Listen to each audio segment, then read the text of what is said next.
The Lord be with you. Good day, everyone. Today is January 14, Tuesday. Our Gospel is coming from St. Mark chapter 1, verses 21 to 28.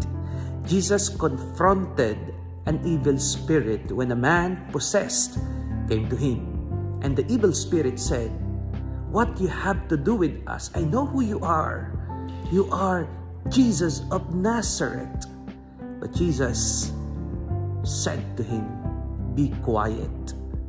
My dear sisters and brothers, I have seen many posts in the Facebook that says, even if I don't come to the church, I believe in God. Even if I don't go to Mass, I pray and have God in me. Well, you are right, but that is dangerous idea. Why? Because I'm telling you, even the devil believe in God. Even the devil recognize God. We have to put into actions our words. We have to put into actions our belief and our faith.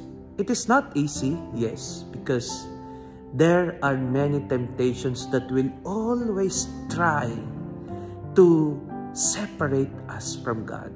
That will always try the depth of our faith.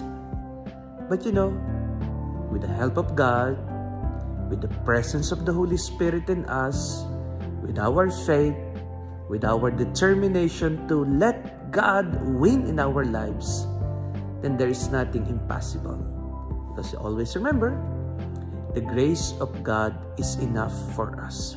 But that grace can easily depart from us if we allow ourselves to be drowned in evilness of the world. Yes, we are called to pray and to believe, but we also have to put those into actions. God bless.